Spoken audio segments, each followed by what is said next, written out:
Hello guys, welcome to success with Sagar. तो friends, आज के सेशन में मैं डेली की तरह 15 क्वेश्चंस डिस्कस कराने वाली हूं। तो फ्रेंड्स, सेशन को एंड तक देखा करो। सेशन को देखते समय ही एक लाइक एक कमेंट कर दिया करो। आपका एक लाइक एक कमेंट मेरे लिए बहुत इंपॉर्टेंट है। और फ्रेंड्स, बता दो कि आप लोग को किसी सब्जेक्ट का वीडियो चाहिए तो आप लोग मुझसे कह सकते हैं कमेंट में कि मुझे सब साइंस का चाहिए, पॉलिटी का चाहिए, हिस्ट्री का चाहिए, मिसलेनियस का चाहिए। तो फ्रेंड्स, मैं आप लोगों के लिए वो वीडियो जरूर लाऊंगी, सब्जेक्ट लाऊंगी। तो फ्रेंड्स, आप लोग बोलिए मुझसे आपको किस सब्जेक्ट का वीडियो चाहिए। और बता दो, इस चैनल पे आपको मॉर्निंग 6 बजे सुमित सर के साथ करंट अफेयर की वीडियो आती है, अच्छे एक्सप्लेनेशन के साथ, सेलेक्टिव क्वेश्चंस के साथ। तो फ्रेंड्स, आप लोग उस सेशन को भी ज्वाइन कीजिए। और शाम 6 बजे निया मैम आती है हिस्ट्री का सेशन लेके, तो उस सेशन को भी ज्वाइन कीजिए। एकदम अच्छे लेवल की सिलेक्टिव क्वेश्चंस होती है, पॉइंट टू पॉइंट बात होती है, बिल्कुल बकवास की बात नहीं होती है। अगर इस चैनल पे नए हो तो चैनल को सब्सक्राइब कर लो, नोटिफिकेशन पाने के लिए बेल पर क्लिक कर दीजिए, आपको हर एक वीडियो का अपडेट मिलता रहेगा समय पे। तो देखते हैं क्वेश्चंस। पहला पहला क्वेश्चन है, मोहनजोदाड़ो स्थित है। वेरी इंपॉर्टेंट क्वेश्चन है। अगर आपको बिलीव नहीं होता है तो एक बार प्रीवियस ईयर का सॉल्व पेपर जरूर देखिए, आपको पता चल जाएगा कि किस टाइप का क्वेश्चन पूछता है। अगर आप जनरल कंपटीशन का तैयारी कर रहे हैं तो आपके पास सिलेबस होना चाहिए। जिस जॉब का तैयारी कर रहे हैं उसका सिलेबस और प्रीवियस ईयर का क्वेश्चन पेपर रहना ही चाहिए। देखते हैं क्वेश्चंस का आंसर आप लोग को पता है तो कमेंट में बता सकते हो। इसका आंसर हो जाएगा पाकिस्तान। मोहनजोदाड़ो जो स्थित है फ्रेंड्स, पाकिस्तान में स्थित है। बहुत ही इंपॉर्टेंट क्वेश्चन है। और मोहनजोदड़ो की खोज किसने की थी? तो रखाल दास ने किया था। और नर्तकी की कांस्य की मूर्ति जो मिली है ना, मोहनजोदाड़ो से ही मिली है। सैंधव सभ्यता की सबसे बड़ी इमारत अगर पूछ लिया जाए आपको तो वो मोहनजोदड़ो से प्राप्त अन्नागार है। तो आपको याद रखना है, बहुत इंपॉर्टेंट क्वेश्चन है। बात करें अन्य ऑप्शंस की, भारत की, तो भारत का कैपिटल दिल्ली है जो कि 1912 में बनी थी। बांग्लादेश का कैपिटल ढाका है। अफगानिस्तान का कैपिटल काबुल है, जो कि एग्जाम में पूछा जाता है कभी कभी, तो आपको याद रखना है। क्वेश्चन है, हड़प्पा सभ्यता के बारे में सबसे पहले जानकारी दी थी, किसने दी थी? अब आप लोग मार देंगे रखाल दास, ऐसा नहीं होगा। देखिए, क्वेश्चंस आप लोग अच्छे से पढ़िए, अच्छे से बनाइए, तब पता चलेगा। इसका आंसर हो जाएगा Charles mason. Charles mason Harappa सभ्यता के बारे में सबसे पहले जानकारी दिया था। तो इंपॉर्टेंट है। और कब दिया था? तो 1826 में, 1826 में दिया था। तो इंपॉर्टेंट है, आपको याद रखना है। अन्य ऑप्शंस की बात करें लॉर्ड डलहौजी का, तो लॉर्ड डलहौजी को रेलवे के जन्मदाता माना जाता है, यानी कि जनक माना जाता है। हड़प नीति का जन्मदाता माना जाता है। हड़प नीति यानी कि डॉक्ट्रिन ऑफ लैप्स। तो इंपॉर्टेंट है, आपको याद रखना है। देखिए, और डाक सेवा जो शुरू किया था लॉर्ड डलहौजी ने ही किया था। देखिए, वीडियो लंबा हो जाएगा तो आप लोग बीच में छोड़ के मत भागा कीजिए, तब मजा नहीं आता है। आप लोग वीडियो को पूरा देखिए और अपने ऑल स्टडी में ज्यादा से ज्यादा इस वीडियो को शेयर कीजिए। क्वेश्चन है, सिंधु सभ्यता थी, कैसी सभ्यता थी सिंधु सभ्यता? तो ये हो जाएंगे शहरी थी, यानी कि सुनियोजित शहरी थी। सिंधु सभ्यता के लोग जो थे, नगर जो थे, वो फ्रेंड्स शहरी थे, न कि देहाती थे। अब पूछा जाएगा यहाँ से क्वेश्चन कि सिंधु सभ्यता के लोग का व्यवसाय क्या था, यानी कि मुख्य व्यापार क्या था? तो वो कृषि था। और पूछा जाएगा सिंधु वासियों का मुख्य फसल कौन सा था? तो वो जौ और गेहूं हो जाएगा। देखिए, नोट डाउन आप लोग जरूर कीजिएगा। और बता दूं कि सिंधु सभ्यता का सर्वाधिक पूर्वी एवं पश्चिमी पूरा स्थल पूछ लिया जाए तो वो आलमगीर हो जाएंगे, जो कि मेरठ उत्तर प्रदेश में है। और सुतकोंडोर हो जाएंगे, जो कि बलूचिस्तान प्रांत में स्थित है। तो आपको याद रखना है, इतना जुड़े फटे इस क्वेश्चन से। क्वेश्चन है, पुराणों की संख्या है, पुराणों की संख्या कितनी है? आप लोग को आंसर पता है, ये जी क्वेश्चन है, आप लोग को लगभग स्टूडेंट को पता होगा। तो ये 18 हो जाएगी। पुराणों की अगर संख्या पूछ ली जाए तो 18 हो जाएंगी। पुराणों की रचयिता कौन है? तो लोमहर्ष एवं उग्रसर्वा है। और फ्रेंड्स, बता दूं कि वेदों की संख्या जो है 4 है। ऑप्शन है तो ऑप्शन का भी डिस्कशन कर लेते हैं। वेदों की संख्या पूछा जाए तो 4 हो जाएंगे। वेदांगों की संख्या पूछा जाए तो 6 हो जाएंगे। उपनिषद की संख्या पूछा जाए तो 108 हो जाएंगे। और परमाणिक यानी कि उसको जो सॉल्व किया है वो 13 है। तो आपको याद रखना है, पुराणों की रचयिता कौन है? तो लोमहर्ष एवं उग्रसर्वा। तो इंपॉर्टेंट है। नेक्स्ट क्वेश्चन है, पुराणों का अध्ययन करने वाला प्रथम मुसलमान कौन था? ये हो जाएंगे अल ब्रूनी। पुराणों का जो अध्ययन किया था वो अल ब्रूनी किया था। तो आप लोग को याद रखना है, अभी अभी मैंने बताया कि पुराणों की संख्या जो है वो 18 है, तो आपको याद रखना है। क्वेश्चन है, ब्राह्मण ग्रंथ संबंधित है, किस ग्रंथ से संबंध है? तो ये कर्म कांड से संबंध है। ब्राह्मण ग्रंथ जो संबंधित है फ्रेंड्स वो कर्म कांड से संबंधित है। सबसे प्राचीनतम वेद जो है ऋग्वेद है, और सूक्त पूछा जाए तो 1028 हो जाएंगे।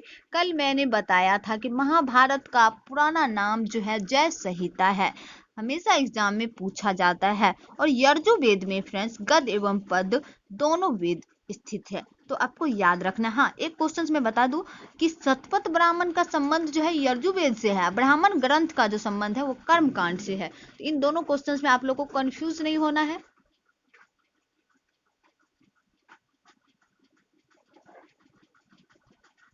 गद एवं पद वाला वेद है, ये हो जाएंगे यजुर्वेद। अजीब है, यजुर्वेद हो जाएंगे, आपको याद रखना है। क्वेश्चन से शतपथ ब्राह्मण संबंधित है, ये हो जाएंगे यजुर्वेद से। शतपथ ब्राह्मण संबंधित है, यजुर्वेद से संबंधित है, तो आपको याद रखना है। और ब्राह्मण ग्रंथ जो संबंधित थे, अभी अभी मैंने ऊपर में बताया, तो वो कर्म कांड से संबंधित थे, आपको याद रखना है। नेक्स्ट क्वेश्चन है, स्वास्तिक चिन्ह कहाँ से मिला था? स्वास्तिक चिन्ह कहाँ से मिला था, हमेशा एग्जाम में पूछा जाता है। दीपावली में जो बनाया जाता है, शुभ दीपावली जो इस टाइप से बनाया जाता है ऐसे करके, उसी को स्वास्तिक चिन्ह कहा जाता है। स्वास्तिक का चिन्ह ऐसे होता है, तो आपको याद रखना है। ये सिंधु सभ्यता से मिला था। स्वास्तिक का चिन्ह जो मिला था सिंधु सभ्यता से मिला था।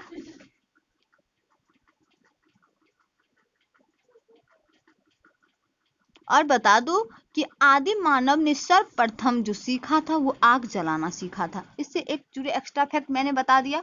और मोहनजोदड़ो से ही ग्रेट बात, यानी कि ग्रेट बात स्नानागार और अन्नानागार, देखिए स्नानागार अलग है और नहा स्नानागार और अन्नानागार ये दोनों जो मिला है मोहनजोदड़ो से मिला है, लेकिन दो अलग अलग चीज है, तो आपको याद रखना है। हड़प्पा जो है रावी नदी के तट पर स्थित है। हड़प्पा हमेशा पूछा जाता है। क्वेश्चन है, खरोष्टी लिपि लिखी जाती है।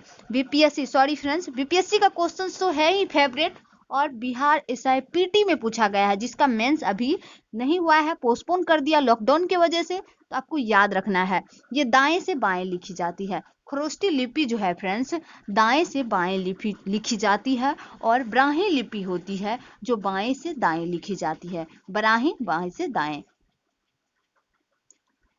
आप लोग यकीन कीजिए, इस चैनल को सब्सक्राइब कीजिए, मैं आप लोग का सिलेबस भी कंप्लीट कराऊंगी, और अच्छे से अच्छा कंटेंट देके, जो कि हो बहु ऐसे ही क्वेश्चंस आपके एग्जाम में आने वाले हैं।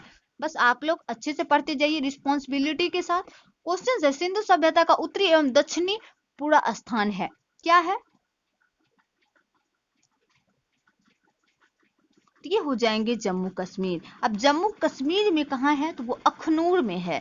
जम्मू कश्मीर से 2019 में 370 आर्टिकल हटा दिया गया, यानी कि अक्टूबर में सरदार वल्लभ भाई पटेल के एकाधिकार दिवस जो मनाया जाता है 31 अक्टूबर को, उस दिन से जम्मू कश्मीर को मतलब लागू हुआ नया नियम कानून, उसको स्पेशल राज्य का दर्जा जो दिया गया था 370 आर्टिकल के तहत, अब वो हट चुका है।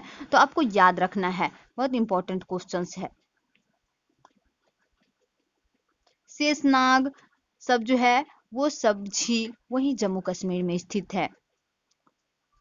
क्वेश्चन है, इतिहास का पिता कहा जाता है, बहुत इंपॉर्टेंट क्वेश्चन है, इजी भी है इंपॉर्टेंट भी है। तो ये हो जाएंगे हेरोडोटस। इतिहास का पिता जो कहा जाता है हेरोडोटस को कहा जाता है। चार्ल्स बेबज की बात करें तो ये कंप्यूटर का जनक है, जो कि 2 दिसंबर को कंप्यूटर दिवस मनाया जाता है। अरस्तु की बात करें तो ये जीव विज्ञान के पिता कहलाते हैं। तो इंपॉर्टेंट है फ्रेंड्स, आपको याद रखना है। क्वेश्चन है, मिस्र के राजा कहलाते थे, क्या कहलाते थे? तो ये फराओ कहलाते थे। मिस्र के राजा फराओ कहलाते थे, इंपॉर्टेंट है, आपको याद रखना है। और एक फैक्ट मैं बताना चाहूंगी कि मोहनजोदाड़ो की खोज जो हुई थी 1922 ईस्वी में हुई थी, और ये मेसोपोटामिया का आधुनिक नाम जो है इराक है। इसका अर्थ जो होता है दो नदियों के बीच की भूमि होती है। तो आपको याद रखना है। मैं एक्स्ट्रा फैक्ट इसलिए बता रही हूँ कि क्वेश्चंस कम टाइम में ज़्यादा से ज़्यादा कवर हो सके। क्वेश्चन से चावल के प्रमाण मिले थे या साक्ष्य मिले थे, तो आपको घबराना नहीं है, साक्ष्य प्रमाण एक ही है। तो ये लोथल से मिले थे और एक जगह है जो रंगपुर है। लोथल रंगपुर दोनों जगह से चावल के साक्ष्य मिले थे, तो आपको याद रखना है। और बता दें कि मोहनजोदाड़ो का खोज हुआ 1922 ईस्वी में। यहीं से वृद्ध स्नानागार मिला था, स्मारक। तो फ्रेंड्स आपको याद रखना है।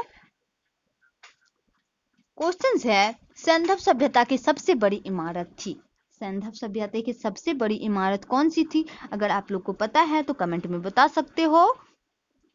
फ्रेंड्स आप लोगों से मेरा रिक्वेस्ट है या विनती, जो भी समझ लो, आप लोग मेरा सपोर्ट करो। मुझे आप लोग का सपोर्ट चाहिए। आपके सपोर्ट के बिना ये चैनल कुछ नहीं है, हम लोग कुछ नहीं है। और याद रखिए, और आप भी टीचर के बिना कुछ नहीं है। तो अच्छे से अच्छा कंटेंट पाने के लिए आपको सपोर्ट करना ही पड़ेगा। सैंधव सभ्यता की सबसे बड़ी इमारत कौन सी थी? तो ये हो जाएंगे मोहनजोदाड़ो से प्राप्त अन्नागार। अन्नागार हो जाएंगे। स्नानागार भी मोहनजोदाड़ो से ही मिला था, लेकिन यहाँ पूछ रहा है सैंधव सभ्यता की सबसे बड़ी इमारत, तो अन्नागार हो जाएंगे। तो आपको याद रखना है। तो फ्रेंड्स सेशन कैसा लगा आप लोग कमेंट में बताएं, और वीडियो को ज़्यादा से ज़्यादा अपने स्टडी ग्रुप में शेयर करें, और चैनल को सब्सक्राइब कर लीजिए। आपको हिस्ट्री, करंट अफेयर और ज्योग्राफी का सेशन मिलता रहेगा, और साइंस का क्वेश्चन मैं जल्द कराने वाली हूँ। तो thank you guys, bye bye and take care. और आप लोग अच्छे से रहे, घर में सुरक्षित रहे। अब लॉकडाउन भी खत्म हो गई है, आप लोग घूम भी सकते हैं, लेकिन सुरक्षा के साथ घूमिए। मास्क यूज कीजिए, सैनिटाइजर यूज कीजिए। घर से बाहर गए, कहीं घर में आए, खाना खाइए तो सैनिटाइजर हाथ धो के अच्छा से वॉश करके खाइए। तो thank you guys, bye bye and take care.